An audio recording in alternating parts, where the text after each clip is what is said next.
Corn. What fun? These niggas throwing slick shots, man. You know me? I go direct with it. You feel me? Yeah. Put a name on me, nigga. It was hard to hear at first. I couldn't understand what you were saying. And these bitches bound to get hurt. Cause a lot of these niggas be playing. And I fuck with shawty on the low. And I know she know I'm the man. So that extra shit gotta go. She probably don't know. Bouscapé.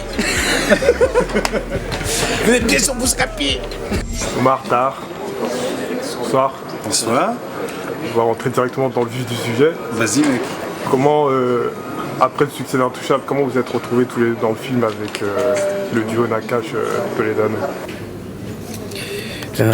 Lui évidemment, tu vois, ils ont écrit pour lui et après moi ils sont venus m'intégrer dans l'équipe parce qu'on se croisait, on se connaissait, on était déjà des potos. Et comme on se marre ensemble avec Eric, Olivier, quand on se croisait, il n'y avait pas qu'un mec qui tire la gueule dans les films.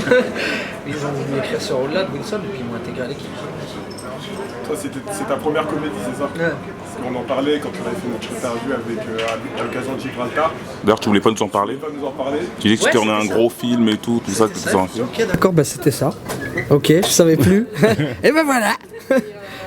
Je dois faire une comédie dont je peux pas en parler, ils veulent pas. Et après on verra. Taraïd dans Camping. Camping 7. Comment t'as géré cette nouvelle le fait de travailler dans une comédie pour la première fois? C'est vrai qu'au début t'appréhendes un peu parce que voilà, je connais pas trop comment ça fonctionne, c'est toujours... Mais il y a un truc de jouissif quand tu rentres dans un genre nouveau, parce que tu te sens vierge à nouveau. C'est comme un truc de... tu marches un peu sur des œufs, tu sais pas si tu vas réussir ou pas et tout. Après l'avantage qu'il y avait en plus dans ce film-là, c'est que d'abord t'es pas tout seul dans un film, mais là je l'étais encore moins. Parce que d'abord Eric et Olivier, quand tu vois leur filmo, ce qu'ils font avec les acteurs, c'est déjà magnifique, leur dialogue, la manière dont ils écrivent les personnages pour quelqu'un. Et quand tu joues avec Omar, ça se passe hyper bien, voilà, ça me portait moi. C'est-à-dire qu'il était élégant, rassurant, en me disant vas-y, tu le connais, lâche, te prends pas la tête. Et ça aide vachement, quand tu as un partenaire comme ça aide, mais c'est difficile de se rendre compte quand on est spectateur, mais quand tu es acteur, ça change tout. C'est-à-dire que t'as pas peur d'oser, donc t'as pas peur de te tromper. Et comme on peut se tromper au cinéma, à un moment donné, on trouve la vérité. Bonjour, c'est quoi votre nom? Samba Cissé. Vas-y, note, Alice. En fait, je travaille dans la restauration depuis plusieurs années déjà. J'avais fait une demande de titre de séjour. Ils m'ont embarqué. Putain de sa race. C'est ça, j'ai pensé aussi. Il y a une dimension sociale dans le film. La lumière, elle est mise un peu sur les sans-papiers dans les centres de rétention et tout. Et est-ce que tu penses qu'un film comme ça peut faire évoluer leur situation comme ça a pu l'être pour Indigène, tu vois? Je sais pas si ça ira jusque-là, mais en tout cas, l'idée, c'était justement, comme tu le dis, déjà juste de pouvoir leur rendre leur humanité, si tu veux, de les rendre visibles, de mettre la lumière sur eux. Déjà, je pense que c'est un premier pas à la chose. Après, ce qui se passera derrière, c'est comme pour tout, ça nous appartient pas. Nous, ce qu'on pouvait faire, c'était juste faire le film, raconter leur histoire, donner un peu d'humanité, de s'approprier le thème et d'en parler comme ils savent le faire, avec la bonne distance, avec beaucoup d'humour. Et je reviens encore sur l'humanité parce que c'est ce qui est de plus important pour moi dans ce film-là. Et voilà, et puis après, le film, il fera sa vie, il fera son chemin, mais ça nous appartient pas. Après, bien sûr, on espère que les gens qui vont aller voir le film, ils vont sortir déjà divertis, parce que c'est le premier but d'un film, c'est de divertir. Et après, si ça soulève quelques questions, ça sera déjà gagné. Mais après, savoir où ça va aller, ça c'est pas nous qui décidons, ça nous appartient pas. Il y a eu X-Men, là il va avoir Jurassic Park. Tu fais le rôle d'un méchant dans Good People, c'est ça je crois? Ouais. Là déjà dans Samba, ton rôle il est un peu plus... c'est moins... Enfin, il y a de la comédie, mais il n'y a pas que ça. Ta palette de jeu, elle est un peu plus étoffée. Est-ce que toi, tu tends à aller vers des rôles un peu plus sombres que ce qu'on t'avait proposé avant, ce que tu faisais avant Bien sûr, moi, c'est comme le disait Tahar tout à l'heure, en fait, c'est que de changer, en fait, de genre, même si là, ça reste une comédie. Je suis toujours dans une comédie, mais la comédie, c'est pas moi qui l'amène. La comédie, c'est plus ce personnage de Wilson que joue Tahar qui amène la comédie. Moi, je suis comme ailleurs, parce qu'il a dit un très beau truc l'autre jour dans une autre interview. Il disait on a échangé les costumes. C'est vraiment ça. Et donc, du coup, moi, j'essaye de nouvelles choses. Forcément, je suis au tout début, donc j'essaye des choses. Après, que ce soit dans le drame ou dans la comédie, je je vais essayer de tout explorer. C'est ça la chance d'être acteur, c'est de pouvoir d'aller un petit peu partout. Si on m'en donne l'occasion, j'irai partout où c'est sympa. Parce que j'aime les choses sympas. J'ai une petite question, est-ce que tes parents ils ont vu le film? Qu'est-ce qu'ils en pensaient? Est-ce que je dis pas que c'était un peu la situation de nos parents un peu, mais est-ce que ça les a touchés ton rôle ou est-ce qu'ils ont vu le film?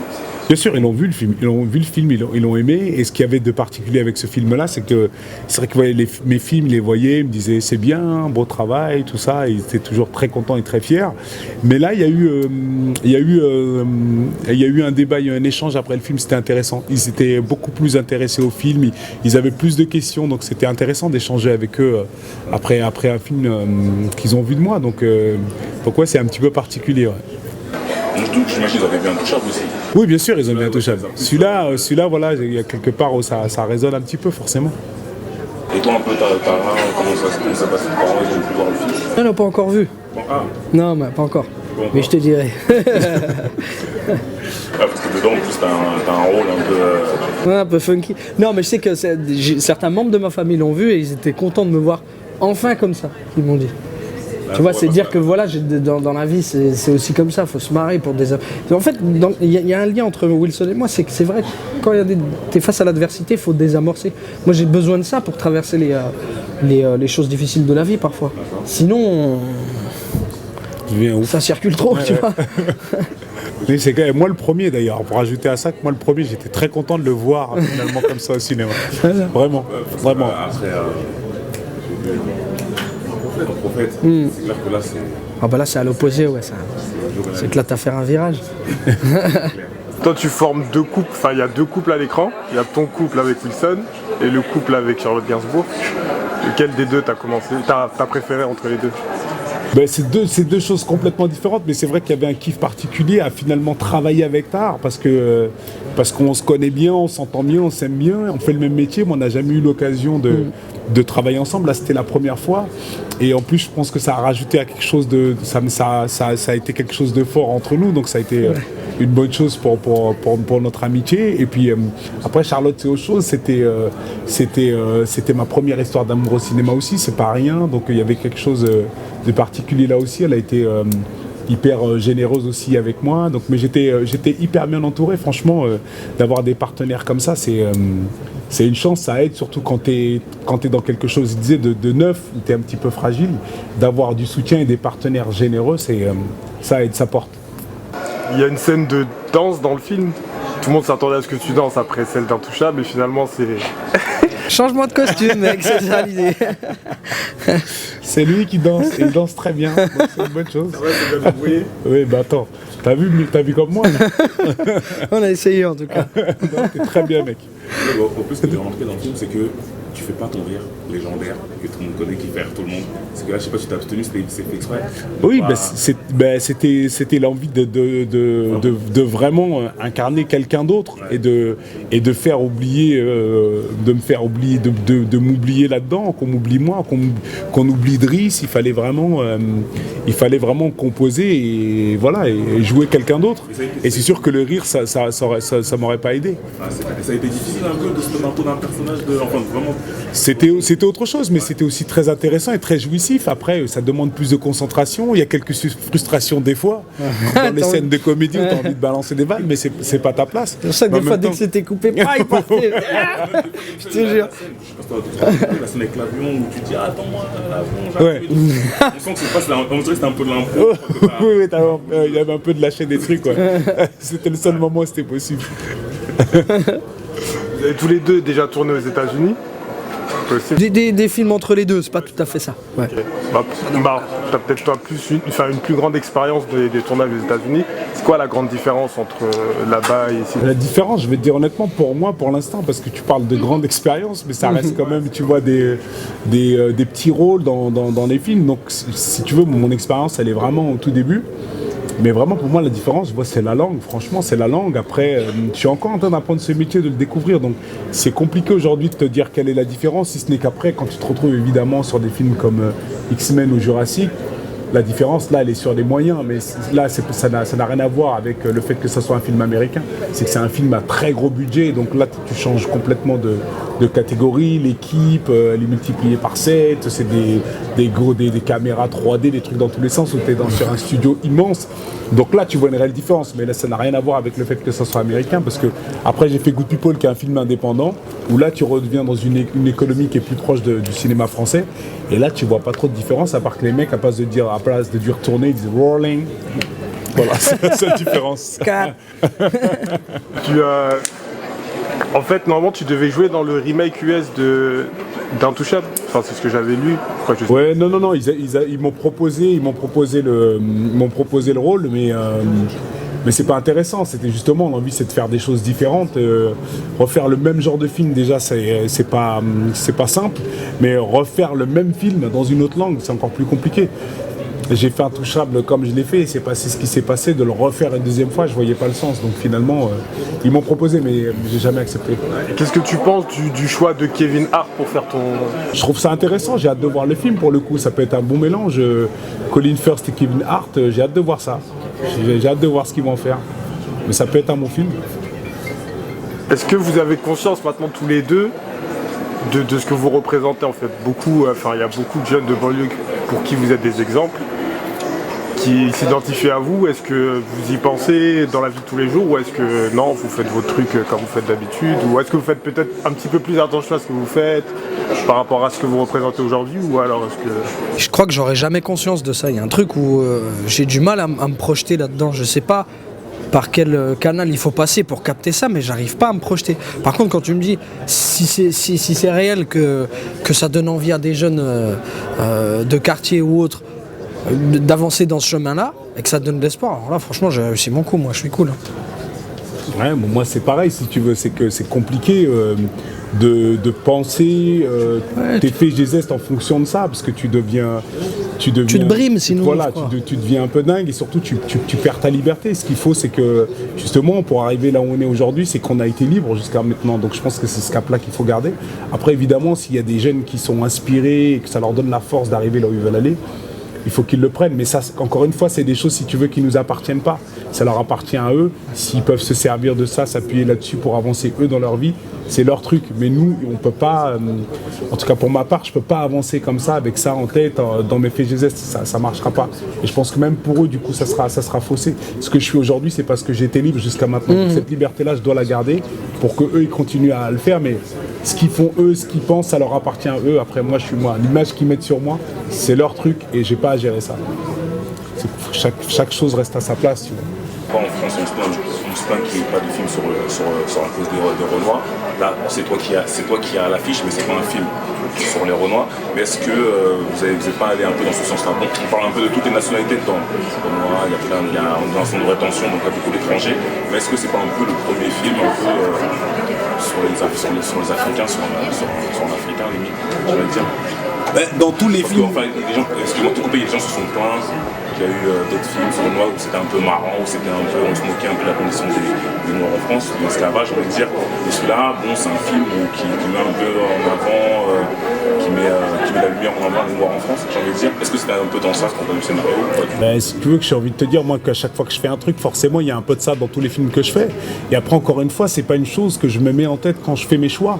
Et, je peux pas réfléchir comme ça, je peux pas me prendre cette responsabilité, parce qu'en plus, je pense que quelque part il y a un manque d'humilité quand tu fais ça. Tu vois, moi je suis tout simplement moi, je sais qui je suis, je sais très bien d'où je viens, je porte les valeurs que je porte, je viens de banlieue, je suis d'origine sénégalaise, voilà, je suis qui je suis, et j'avance avec ça. Et après, si les choses se modifient, font les choses par rapport à ça, ça n'est pas mon problème. Moi je trace ma route, et après faire un film sur les Renoirs, je pense que c'est pas là que ça se passe, c'est que justement il faut, encore une fois, c'est une manière, encore une fois, d'enfermer les choses. Il faut ouvrir, et c'est justement ça. Il y a plusieurs nationalités dans ce film-là, et moi c'est ça que je prône. Moi j'ai pas envie d'enfermer qui que ce soit dans quoi que ce soit. On est en France, et la France, elle doit aller, ça, elle est multiculturelle, et ça doit le rester, et c'est comme ça qu'il faut réfléchir les choses. Voilà, on est tous les deux là, et ça dit beaucoup de choses, et moi c'est dans ce sens-là que j'ai envie de travailler. Non, mais c'est ça qui est fort, parce que quand on voit l'affiche du film, on voit ça en bas, on s'imagine que c'est un film sur les Renoirs. Mais quand on regarde le film, ça n'a rien à voir du tout. Non, on parle de la France. C'est intelligent d'avoir fait ça. Tu vois. Faut pas mélanger les eaux en fait. Le truc, c'est que de par ce qu'on est, d'où on vient, les noms qu'on porte, ça suffit. En fait, dès lors que tu commences à le revendiquer, c'est toi qui deviens le moteur de la stigmatisation d'une certaine façon. Tu deviens un jouet de tout ça. Et c'est par tes choix de film, par ta présence et la manière dont tu avances dans ton métier, que tu installes la non-question en fait. C'est-à-dire qu'à un moment donné, il faut plus poser cette question de le Renoir au cinéma, l'arabe au cinéma, c'est l'acteur au cinéma. C'est ça. Et à ce moment-là, ce sera accepté. Exactement. Et on est les premiers à devoir le faire. Si on commence nous-mêmes à s'enfermer, comment tu veux ouvrir les choses? On ne peut pas s'enfermer dans le truc. Moi, je suis pas un acteur Renoir. Je le dis, je suis un acteur. Après, effectivement, je suis Renoir, je le renie pas. Il n'y aurait même pas moyen. Ça se voit. Donc, tu vois. Mais voilà, mais je suis un acteur et je fais mes choix en tant qu'acteur et pas en tant qu'acteur noir. Ça n'a pas de sens. Si je m'enferme moi en premier, je peux pas reprocher aux autres de mettre une étiquette sur moi. Déjà moi, je l'enlève. Et donc, il n'en est pas question. Je suis un acteur français. C'est ça, faut pas provoquer le...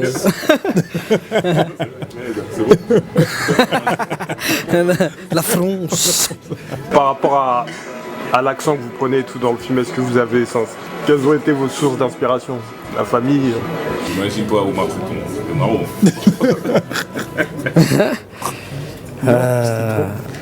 Non, qu'est-ce que ça a été? Oui, non, j'ai bossé direct avec une coach et un mec qui était là depuis 8 ans. Un Brésilien venu du Brésil à Paris, qui était là depuis 8 piges. Et j'ai pompé ce que je pouvais un maximum. La coach jouait avec les accents toniques parce que c'est là que ça se passe en vérité. Mais il y a un truc au cinéma, c'est que quand tu viens avec un accent au plus proche de la réalité, c'est comme s'il rentrait dans une loupe. Donc tout d'un coup, tu es obligé de le baisser. Si tu le fais 100% pareil, j'aurais pu devenir Chico do Brasil, tu vois. Et c'est là où il fallait baisser les curseurs et j'ai eu heureusement Eric et Olivier qui eux arrondissaient, adoucissaient l'accent. Si tu le fais tel quel, il y a une dissonance. C'est bizarre, je sais pas comment expliquer. C'est comme des fois l'image, elle te grossit de 5 kilos, elle t'agrandit de 20 cm. L'accent, ça fait cet effet. Moi, il fallait que je prenne l'accent que j'avais toujours utilisé dans les sketchs, tu vois, un peu la caricature, il fallait baisser un petit peu, mais c'est un accent que je m'étais déjà beaucoup amusé avec. Là, il fallait juste le baisser un petit peu et de le rendre un petit peu plus réel, on va dire, moins caricatural. Et Samba et Wilson qui disent aux internautes de Bouscapé de venir voir le film, ça donne quoi alors? Ça donne, venez voir le film s'il vous plaît. Voilà. Moi, Wilson, je vous dis, viens danser la samba avec nous. Et mon ami Samba qui est là, il vous dit... Qu'est-ce qu'elle dit? C'est ça que je voulais dire aussi. C'est comme il a dit lui. C'est comme il a dit lui. C'est comme il a dit lui, mon copain Wilson. Alors. C'est comme il a dit lui. Célèbre phrase de Raled. They high sound when these bitches talk. Raw. When a nigga flexin', that's what we call it. Like, hell no. I need real diamond, I ain't faking that. I'm like 5'9" feet tall. Hard over line, you ain't taking that. You nigga talking like yo, why I can't fuck with you? Doing shows all around the globe, cause everybody fuck with me. Fuck, nigga, you'll be the first nigga I show who what's up. Nigga, fuck, nigga. I ain't never said shit bad, try to keep 100 and I try to show love with you. That's the main reason why I don't trust niggas. Trust standing under landing bridges, still a buddy nigga.